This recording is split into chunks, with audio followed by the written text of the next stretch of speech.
మన ప్రభువును ప్రియరక్షకుడైన యేసుక్రీస్తు నామమునికే మహిమ ఘనత ప్రభావములు కలుగును గాక. Jesus with us YouTube channel వీక్షిస్తున్న మీ అందరికీ మా హృదయపూర్వకమైనటువంటి వందనాలు. ప్రియులారా, బాగున్నారా? దేవుడు మిమ్మల్ని దీవించి ఆశీర్వదించబడును గాక. ఈరోజు ప్రార్థన చేసుకుని వాక్యం చదువుకున్నారా? మీ ఆరోగ్యాలు బాగున్నాయా? వరదల్లో ఏదన్నా ఇబ్బందులు పడుతున్న వారు ఒకవేళ ఈ వీడియో చూస్తున్నట్లయితే మేము మీకోసం ప్రార్థన చేస్తున్నాం. మీరు పోగొట్టుకున్నవన్నీ కూడా తిరిగి మీకు ఇస్తారు. ధైర్యంగా ఉండండి. ప్రార్థనలో ఎక్కువగా దేవుని మీద ఆధారపడిన మనకి దేవుడు ఏ లోటు చేయడండి. కనుక ఆయన్ని కలిగిన మనకి ఖచ్చితంగా సహాయం చేసే దేవుడై ఉన్నాడు. అయితే ఈరోజు మనకి దేవుడు ఇస్తున్నటువంటి చక్కని వాగ్దానము కీర్తనల గ్రంథం 14వ అధ్యాయము 6వ వచనంలో చూద్దాం. చూడండి. బాధపడు వారి ఆలోచనను మీరు తృఢీకరించుదురు, అయినను యెహోవా వారికి ఆశ్రయమై ఉన్నాడు. బాధపడు వారిని మీరు తృఢీకరించెదరు. అంటే ఎవరైనా అనారోగ్యంతో ఉన్నప్పుడు, లేదా కష్టాల్లో, బాధల్లో, దుఃఖంలో, కన్నీటిలో, ఒంటరితనంలో, అప్పుల భారంలో, ఇప్పుడు వరద బాధితులు ఉన్నారండి.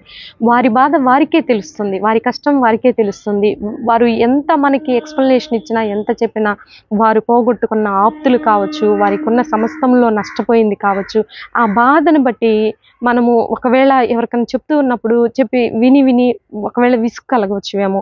ఎందుకంటే గుడ్డి భర్తమయ్యి దావీదు కుమారుడా నన్ను దాటిపోకు అన్నప్పుడు అరవకయ్య అని ఆయన్ని అన్నారు. అంటే బాధపడుతున్నటువంటి మన ఆలోచనని మన తోటివారు తృఢీకరించవచ్చు ఏమో, కానీ అయినను దేవుడు ఇక్కడ మనకి యెహోవా వారికి ఆశ్రయమై ఉన్నాడు. బాధపడు నీకు దేవుడు ఆశ్రయమై ఉన్నాడు. ఆయనే మనకు ఆశ్రయము, ఆయనే మనకి కోట, ఆయనే మనకి కొండ. ఈరోజు మనకి దేవుడిస్తున్న వాగ్దానము, ఆయన నీకు ఆశ్రయము అన్ని విషయాలండి. అది ఆరోగ్య విషయమైనా, కుటుంబ సమస్యలైనా, కుటుంబంలో ఒక కలత వచ్చినప్పుడు, ఒక భయంకరమైన పోరాటం వచ్చినప్పుడు మనం ఎవరిని ఆశ్రయిస్తాం?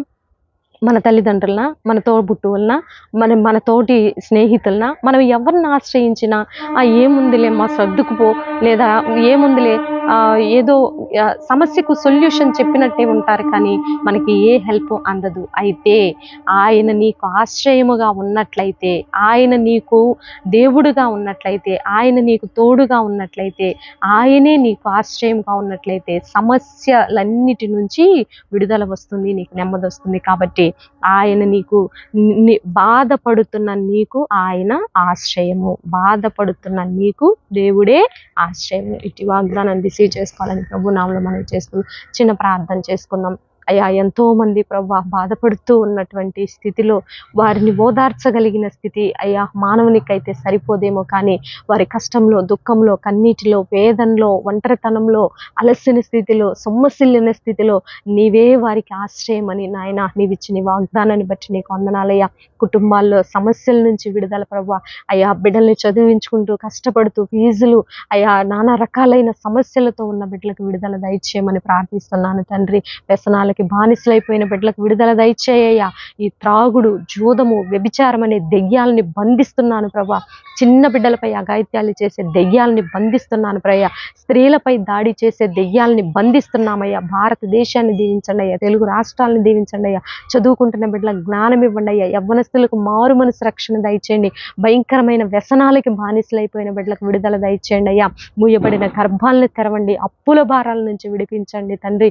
చిన్న బిడ్డల ప్రయాణాల్లో, స్కూల్స్లో మీరు తోడుగా ఉండండి తండ్రి. అయ్యా, అనారోగ్యంతో ఉన్న బిడ్డలకి సంపూర్ణమైన స్వస్థతలు దయచేయమని ప్రార్థిస్తున్నాను ప్రభా. ఈరోజు బర్త్డే, వెడ్డింగ్ డే జరుపుకునే బిడ్డలందరినీ మీరు దీవించి ఆశీర్వదించమని, మా కుటుంబాన్ని కూడా జ్ఞాపకంలో ఉంచుకోమని, సేవకులందరినీ మీరు ఆశీర్వదించండి అయ్యా. అయ్యా, వారి కష్టము నీకే తెలుసయ్యా, వారికి నీవే ఆశ్రయమైనందుకు నీకు వందనాలయ్యా. మమ్మల్ని కూడా జ్ఞాపకంలో ఉంచుకోమని యేసయ్య అతి పరిశుద్ధమైన ఉన్నతమైన నామంలో అడిగి వేడుకొని పొందుకొని ఉన్నాము తండ్రి. Amen, amen. ప్రియులారా, ఈ వీడియో మీకు నచ్చినట్లయితే లైక్ చేయండి, షేర్ చేయండి, సబ్స్క్రైబ్ చేసుకోండి. పక్కనే ఉన్నటువంటి బెల్ ఐకాన్ని క్లిక్ చేయాలని ప్రభు నామంలో మనవి చేస్తూ నెక్స్ట్ వీడియోతో మీ ముందుకు వచ్చేంత వరకు ప్రభు కృప మనందరికీ తోడుగా ఉండి నడిపించను గాక. God bless you. Praise lord.